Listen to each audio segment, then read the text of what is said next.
কোটাকে ন্যূনতম পর্যায়ে এনে সংসদে আইন পাশ করে কোটা পদ্ধতিকে সংস্কার করতে হবে।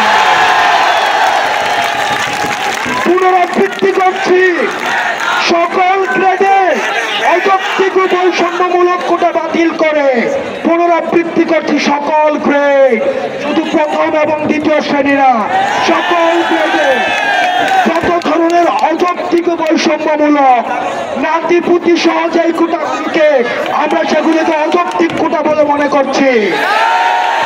পোষ্য বলতে পশু পাখিকে বুঝায়, বাসার গরু ছাগলকে পোষ্য বলা হয়, আমরা পোষ্য কোটাকে বুঝাচ্ছি। সংবিধানে যে উল্লিখিত অনগ্রসর গোষ্ঠীর জন্য যে কোটা রাখা হয়েছে সেটাকে ন্যূনতম মাত্রায় এনে সংসদে আইন পাশ করার মধ্য দিয়ে কোটা পদ্ধতিকে সংস্কার করতে হবে।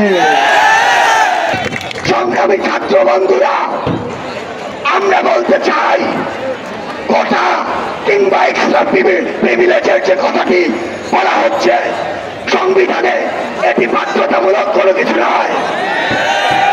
যদি এটি না দেওয়া হয় তবে তা সংবিধানের সাথে সাংঘর্ষিক নয়, বরং যদি এটি দিতে বাধ্য করা হয় তবে এটি সংবিধানের সাথে সাংঘর্ষিক।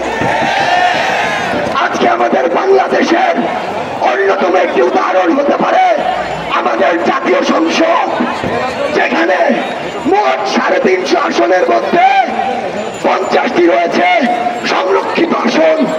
অর্থাৎ আমরা যদি হিসাব করি 14% সংসদীয় আসন হচ্ছে সংরক্ষিত আসন কিংবা কোটায় আসন। এবার সেই জাতীয় সংসদে যদি 56% দেওয়া হতো তাহলে সেখানে থাকতো 196টি আসন কোটায় কিংবা সংরক্ষিত। কিন্তু সেদিকে আছে, তাহলে যেই জাতীয় সংসদ আমাদের পুরো বাংলাদেশকে রিপ্রেজেন্ট করে সেখানে যখন সর্বোচ্চ প্রিভিলেজ 14% দেওয়া হয় তাহলে এই 56% আমাদের সাথে প্রহসন কিনা, অযৌক্তিক কিনা? সংগ্রামী বন্ধুগণ, একটি জিনিস লক্ষ্য করুন, আমরা আজকে একটি দুশ্চিন্তায় চিন্তিত। কি দুশ্চিন্তা? মাননীয় প্রধানমন্ত্রী আজকে বলেছেন, আজকে এমন একটি কথা বলেছেন যে এই কোটা নিয়ে আমরা যে আন্দোলনটি করছি সেটি যৌক্তিক নয়। আমরা প্রধানমন্ত্রী, আমরা মাননীয় প্রধানমন্ত্রীকে নিয়ে চিন্তিত কোন জায়গায়?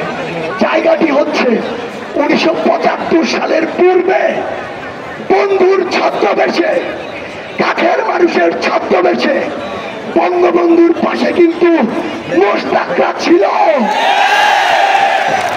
আমাদের সন্দেহ হচ্ছে, আমাদের ভয় লাগছে, নিশ্চয় মাননীয় প্রধানমন্ত্রীর পাশে এখন কিছু মোশতাক রয়েছে,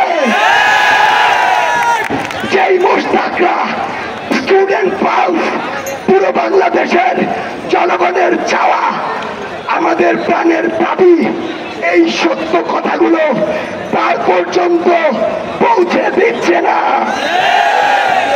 ওই কোটায় যারা আজকে ঊর্ধ্বতন কর্মকর্তা হয়েছেন তারা আমাদের প্রাণের দাবিগুলো তার পর্যন্ত পৌঁছে দিচ্ছেন না।